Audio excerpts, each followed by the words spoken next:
keep on talking about this. For a second straight day, we're getting positive news on housing. Imagine that. Today, the Case-Shiller Index showing price gains for the first time in 3 years. The Obama administration made housing a priority right away. Today, White House officials are pushing lenders for more help for distressed homeowners. What, if anything, should the government do to keep the nascent housing comeback alive? Connie is a Coldwell Banker agent in Los Angeles, and Carl Schiller is the legendary economist who is the co-developer of the Case-Shiller Index. He's on the phone. Welcome to Happy Hour to both of you. And I want to start off, we've been talking about the government bailouts and so forth. Do either of you give any credit to the government's foreclosure programs, bank bailouts, all those mortgage loan buying efforts for this bit of good news in the housing sector? Well, this is Chip Case. Can I go first? It's not Bob Schiller. Oh, our bad there. Okay, our bad there. Connie, go ahead. You go first. Sure, ladies first. Okay, I'll give a little bit of credit for the rates. The rates are low and attractive, but that's about it. I think that the free market is working. Prices have come down, and we have loans that you can get in certain areas, but we still have a long way to go. So I'll give a little bit of credit to this administration for just that.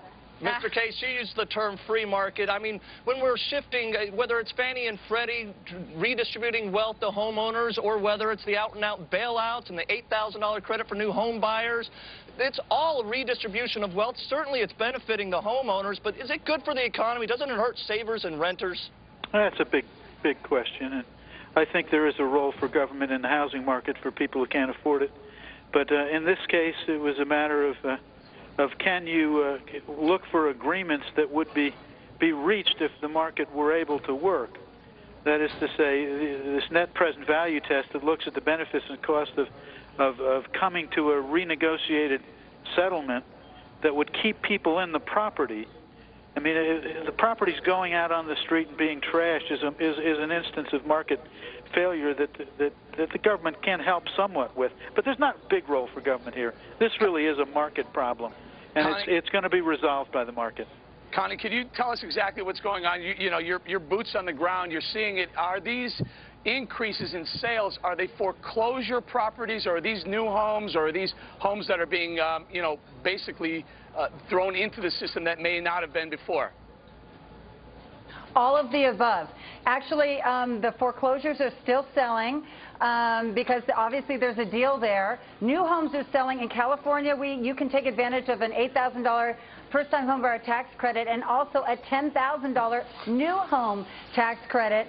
So that market is moving along with what builders offer. But in other markets, whether it's a $500,000 home, a $1.5 million home, if your home is a deal, if you're priced below your competition, you will see that buyers show up. And we are getting multiple offers across the board in all areas, even across the nation.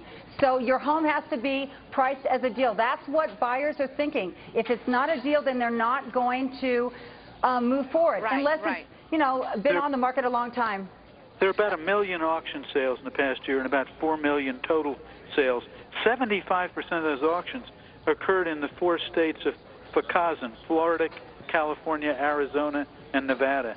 Mr. Case, give us some historical perspective on that. What were it was 1 million this time. What was it, say, 3 years ago or 5 years ago? Do you have some idea? Well, the auction sales were zero, about 25. It's a percentage. It's grown up very rapidly. But very importantly, Mr. Case, do those foreclosures, do they figure into your index, which it very, very closely ties the actual home price to what's really going on in the economy? Are they accounted for? Sure. Yeah, they are. They're in there. We count them, and we count them when they're sold, not when a bank buys it out of a bankruptcy. But they're in there because they were in there on the way up, and you can't take them up on the way, can't take them out on the way down. Amen they are real market transactions. Mr. Case, so how do we keep this, if this is a nascent recovery, I don't know if you would agree with that. If it is, how do we keep this going? Because the home builders are going to see this and start going crazy again and then just tumble any recovery. And then you're talking about the Fed. They're saying that they're going to have to maybe raise interest rates because of bubbling inflation or fears, and that's going to kill the housing market, any nascent recovery. Your thoughts on that? Well, it is going to take a while for this to happen. The home builders are not going to go crazy. They're running about 500,000 housing starts a year. At peak, it was 2.3 million. And so, I mean, we're way down, and sales were way down over the 3-year period, and house prices 33% down. The thing that'll bring it back the quickest is those prices that are down so far. And we can't rely this time on government lowering rates anymore, because they're already down at zero. Connie, that's just it. We'll give you the Can last I get word in on there? that. But, Connie, as you look forward, you know, government's already got rates at 0%. You already got $18,000 per new home buyer in welfare subsidies for the state of California, which I thought was bankrupt. What do you foresee in a year? How are we going to keep this thing going? Well, I really don't have the answer to that, but I just want to make it clear that we have a bifurcated marketplace.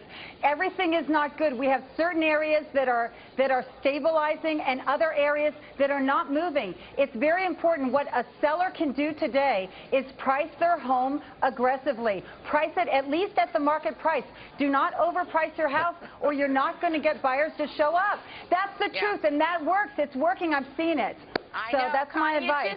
It's just hard to take that loss for a lot of sellers. Spoken like a true real estate agent. I know. Connie, good job. Connie, thank you both. She's with Coldwell Banker, and Mr. Carl Case with Case-Shiller Index that we always hear about. Thank you both for joining us for Happy Hour. Okay, guys. Have fun. Thank you so much. Thank you. Bye. Is it save faith?